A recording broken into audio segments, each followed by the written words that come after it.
Director আসলে তাকে খেয়ে দিয়ে চলে গেছে আমেরিকাতে। সে তো নামাজ পড়তেই পারতো না ভাইয়া। সে হচ্ছে যত কুকর্ম আছে এগুলাই করে বেরিয়েছে এত বছর। তার বাসায় হচ্ছে সব সময় কার্টুনের উপর কার্টুন হচ্ছে, অ্যালকোহল পাবেন। 1000 টাকা দিয়ে আমার নাম্বারটা সে নেয়, নেওয়ার পরে হচ্ছে হোয়াটসঅ্যাপে সে আমাকে অনেক বড় একটা টেক্সট করে। আমার যেটা পছন্দ হয় ওটা যদি অনেক এক্সপেন্সিভ হয় তারপরেও আমি ওটা কেয়ার করি না, দাম কোনো বিষয় না। আমার যেটা পছন্দ হবে মানে এটা আমার বাসায় থাকতে হবে।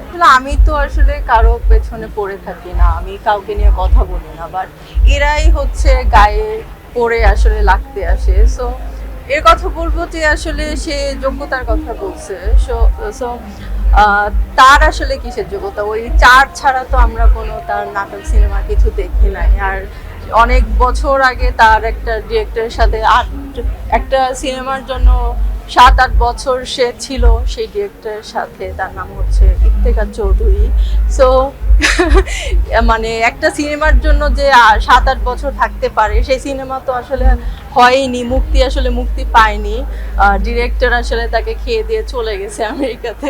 সো এখন আমি তার যোগ্যতা নিয়ে আর কি বলবো আপনাদেরকে। এখন সে হচ্ছে কিছুদিন পর পর ডিরেক্টরকে নিয়ে হচ্ছে স্ট্যাটাস দিচ্ছে, লিক করে দিবে, এই দিবে সেই দিবে। আসলে সে তো জানে না যে এটা আসলে ইন্ডাস্ট্রি সবাই জানে, আর হচ্ছে পাবলিকও জানে। আর এখন হচ্ছে তার কাজ হচ্ছে সে কিছুদিন পর পর মালয়েশিয়া যাচ্ছে, ব্যাংককে যাচ্ছে, এগুলোই তো করে বেড়াচ্ছে। সো আমি হচ্ছে ক্যান্স থেকে হচ্ছে ইনভাইটেশন পাই। সো আমাকে সে কোন মুখে আর কি বলতেছে যোগ্যতা নাই। আসলে আমি তো তার 4 মারা ছাড়া তো আসলে কেউই তাকে চিনতো না আসলে। হ্যাঁ, আসলে যে মানে সে আসলে জেল থেকে এসে যেই ধরনের মানে একটা ধর্ম নিয়ে নাটক শুরু করছে, এটা তো আসলে ঠিক না। এটা হচ্ছে তার ইমেজ ঠিক করার জন্য এরকম ধর্মকে টেনে নিয়ে আসতেছে। এখন আপনারাই বলেন, সে ধর্মকে টেনে নিয়ে এসে মিডিয়ার সামনে একটার পর একটা ইন্টারভিউ দিয়ে যাচ্ছে, নাটক লিখেছে, সিনেমা লিখেছে, সে সামনে মিডিয়ায় কাজ করবে। তাহলে আল্লাহ তাকে কি ধরনের আসলে পথ দেখালো? এটা হচ্ছে আমার কোয়েশ্চেন। আর বাংলাদেশি মানুষরা তো হচ্ছে মানে একটু বোকা মানে বোকা বানানো যায়। একদম ধর্ম টেনে নিয়ে আসলে হচ্ছে সবাই মনে করে সে আসলে ভালো। আসলে তো সে ভালো না, তার হচ্ছে ডাবল ফেস।